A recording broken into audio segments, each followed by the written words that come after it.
Hello YouTube family, हे बघा आज आपण नव्या पद्धतीने एक आपण साबुदाणे वडे बनवणार आहे आणि त्याच्यासाठी मी कच्चा बटाटा घेतलेला आहे आणि आता आपण साहित्य काय काय घेतलेलं कच्च्या बटाट्यापासून बनवणार आहे। तर त्याच्यासाठी साहित्य साबुदाणे घेतलेले आहेत, पुन्हा एक कच्चा बटाटा घेतलेला आहे आणि थोडेसे साबुदाणे काढून घेतलेत, थोडेसे ते शेंगदाणे एक वाटी आणि 2-4 हिरव्या मिरच्या। ह्या पद्धतीने आपण हे बघा सगळे साहित्य घेतलेले आहेत। मिरची तुमच्या चवीनुसार घ्या तुम्ही आणि खूप अप्रतिम लागतात हे वडे। आणि त्याच्यासाठी अजून एक ट्विस्ट देणार आहे आपण, एकाच ह्याच्यामधून अनेक प्रकार करणार आहे। तर सगळ्यात प्रथम आपण खाली एक भांड असं आपण पाणी ठेवून देणार आहे किसणीच्या इथेच, आणि किसणी त्याच्यावरती आपण ठेवून देते, म्हणजे जे किसलेले जे बटाटे आहेत ते सगळे पाण्यामध्ये डायरेक्ट पडणार आहे, नाही तर काळपट पडले जातात। तर ह्या पद्धतीने मी किसणी घेतलेली आहे। तर हे बघा आता आपण पटापट आता हे किसून घेणार आहे बटाटे। तर त्याची साल काढून घ्यायची बटाट्याची आणि आता आपण हे बघा पाणी सुद्धा मी घेतलेलं ते दाखवलं तुम्हाला। तर ह्या पद्धतीने आता आपण बटाटे मस्त असे किसून घेणार आहे। पटापट असे एकच बटाटा घेतलेला आहे, जर तुम्हाला पाहिजे असेल तर अजून तुम्ही तुमच्या घरातल्या प्रमाणामध्ये तुम्ही वाढवू शकता। तर हे बघा डायरेक्ट पाण्यात पडलेले। आता हे 2-3 पाण्याने मी स्वच्छ धुवून घेणार आहे आणि ह्या पद्धतीने हे पाणी हे बघा स्टार्च त्याचा आता काढलेला आहे आपण 2-3 पाण्याने धुवून, आणि मी चाळणीत नितळून ठेवलेले आहे। आता सगळ्यात प्रथम मी काय करते की शेंगदाणे आपले मस्त असे मी भाजून घेणार आहे, खरपूस असे। हे बघा या पद्धतीने छान असे शेंगदाणे भाजून घ्यायचे आपण, आणि एकदम मंद आचेवर आपल्याला घ्यायचं आहे आणि छान असे भाजून घ्यायचे शेंगदाणे। आता आपण हे भाजलेले शेंगदाणे एका वाटीत काढून घेतलेले आहेत आणि तुम्ही मिरच्या बघू शकता, 4-5 मिरच्या घेतल्या, थोडे साबुदाणे। सगळ्यात प्रथम मी शेंगदाण्याचं कूट करून घेते, कूट बाजूला काढून ठेवते। आणि आता आपण हे कूट बाजूला काढल्यानंतर हे फक्त साबुदाणे आणि हिरवी मिरची ह्याचा कूट करून घेणार आहे आणि त्याच्यात थोडेसे आपण आता थोडेसे जिरे आपण टाकून घेणार आहे या पद्धतीने। आणि आता ते मिक्सरला आपण आता बारीक करून घेऊया। आणि आता तुम्ही बघू शकता हे मिक्सरला बारीक झालेलं आहे। आता हे आपण एका बाउलमध्ये काढून घेणार हे सगळं साहित्य। तर एका बाजूला मी बटाटा निथळत ठेवला होता तो घेतला, शेंगदाण्याचा कूट घेतला, साबुदाण्याचा जो आपण बुरबुरीत असं करून घेतलेला आहे थोडासा साबुदाणे आणि हे, आणि आता ह्याच्यामध्ये अख्खे साबुदाणे ते सुद्धा आपण टाकून घेतोय। जे साबुदाणे आणि हिरवी मिरची बारीक केलेले ते सुद्धा सगळे एकत्र आता आपण व्यवस्थित मिक्स करून घेतोय। आता हे सगळे एकजीव करायचं आहे आपल्याला। तर त्याच्यामध्ये थोडंसं मीठ टाकायचं आहे, आपलं मीठ राहून गेलेलं आहे, म्हणजे ते शेवटीच आपण टाकतो मिक्स करताना, केवढा सगळा अंदाज तो गोळा होणार आहे ते। तर आता हे झालेलं आहे आपले मिक्स, आता आपण करायला घेतलेलं। तर ह्या पद्धतीने सगळं हाताने तुम्ही मिक्स करून घेऊ शकता। ते हे बघा खूप छान असं एकजीव असं चांगल्या पद्धतीने करून घ्यायचं आहे। आणि हे झाल्यानंतर आता आपण व्यवस्थित ज्याला ते मॉइश्चर असतं बटाट्याला त्याच्यामध्येच हे मिक्स होऊन जातं, तुम्हाला एक्स्ट्रा पाणी टाकायची गरज नाही आहे त्याच्यामध्ये। अगदीच कोरडं वाटलं असेल, तुम्ही तुमच्या समजा पाणी निथळत जास्त ठेवलं असेल तर हलकंसं असं तुम्हाला बॅटर थोडंसं त्याच्यामध्ये त्या हलकं पाणी तुम्ही त्याचं हे करू शकता, 2-3 असं पळी वगैरे घेऊ शकता, हलकीशी म्हणजे पोह्याचा चमचा त्या पळीने आपण घेऊ शकतो। तर आता हे झालेलं आहे, मिक्स करून आपलं झालेलं आहे। तर आता आपण काय करणार आहे, तेल गरम झालेलं आहे आणि हे मस्त आता आपण तेलावर असे वडे टाकणार आहोत। हे एकदम झटपट असे हे वडे होतात, कारण ह्याला बटाटा शिजवायला लागत नाही, त्याच्यामुळे ह्या पद्धतीने आपण करून घेणार आहोत। तर हे बघा सगळे मी आता हे वडे आता त्याच्यामध्ये टाकून घेते। तर ह्या पद्धतीने आपल्याला टाकायचं आहे सगळे वडे। तर हे बघा एक हातावर घेऊन असे गोल गोल करून व्यवस्थित प्रेस करून व्यवस्थित टाकायचे, जसे आपले वडे करतो आपण साबुदाणे वडे, सेम त्याच पद्धतीने करायचं आहे। फक्त याच्यामध्ये बटाटा शिजवलेला नाही आहे, कच्चा बटाटा किसून टाकलेला आहे आपण। तर हे बघा ह्या पद्धतीने आपण वडे असे थापून घ्यायचे हातावर आणि त्याच हाताने लगेच आपण तळायला आपण टाकत आहे। तर आता हे बघा ह्या पद्धतीने छान असे खरपूस असे आपण हे वडे फ्राय करून घेणार आहे, म्हणजे तळून घेणार आहोत आपण। तर एकसारखे आपण व्यवस्थित तेलाचं प्रमाण गरम थंड बघून आपण व्यवस्थित गॅसचं प्रमाण पण व्यवस्थित ठेवायचं आहे आपल्याला। कारण थंडी असल्यामुळे काही गोष्टी लवकर हे होत नाही, गरम होत नाही आहे. तर थोडंसं तुम्ही गॅसचं प्रमाण तुम्ही कमी जास्त करू शकता. तर ह्या पद्धतीने बघा, तुम्ही बघू शकता असे एक एक करत आपण उलटसुलट करून घ्यायचं आहे.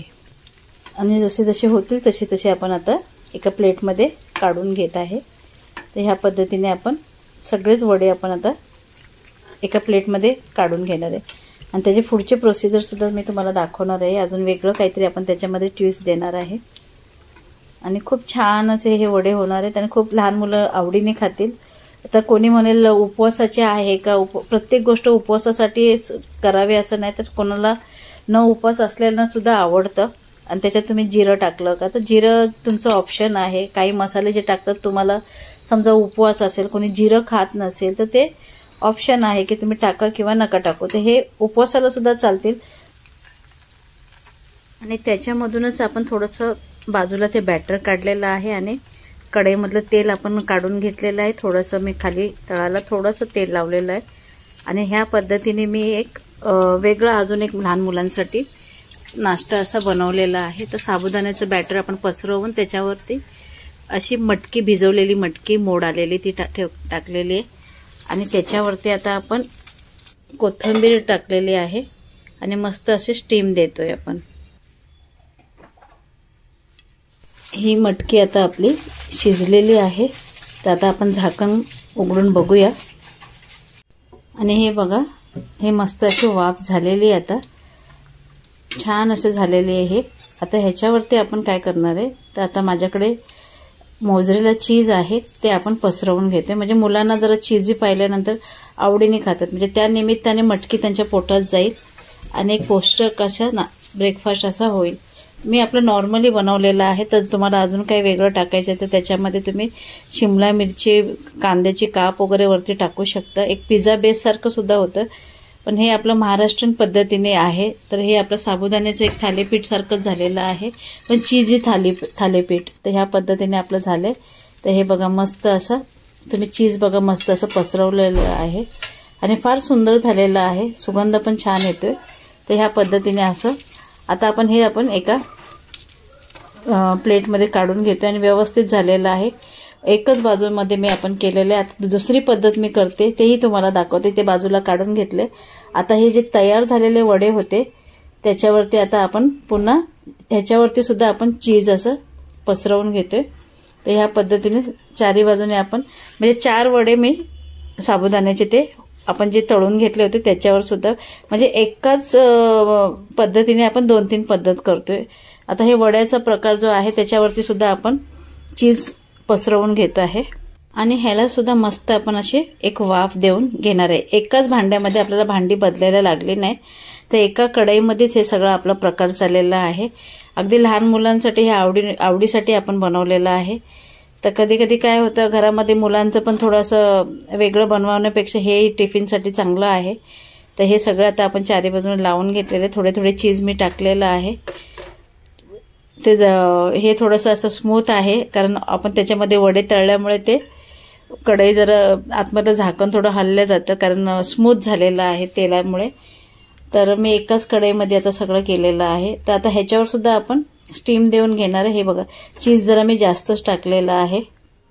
आता ह्याला सुद्धा आपण वाफ देऊन घेणार आहे, म्हणजे ते चीज आपलं मेल्ट होऊन त्याच्यावर मस्त पसरणार आहे.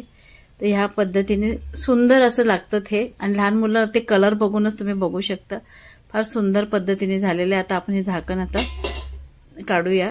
तर हे बघा, खूप सुंदर असं झालेलं आहे. बघा, खूप छान पद्धतीने झालेलं आहे. मेल्ट पण खूप सुंदर झालेलं आहे, तुम्ही बघू शकता. आणि असं जर मुलांना दिले तर मुलं का नाही आवडीने खाणार, तर खातील ते मस्तपैकी असे.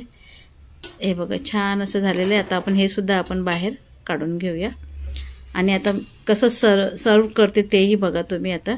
तर हे बघा, मस्त असं कलर बघू शकता तुम्ही, किती छान झालेलं आहे. तर टोमॅटो सॉस ठेवले, ग्रीन चटणी ठेवलेली आहे.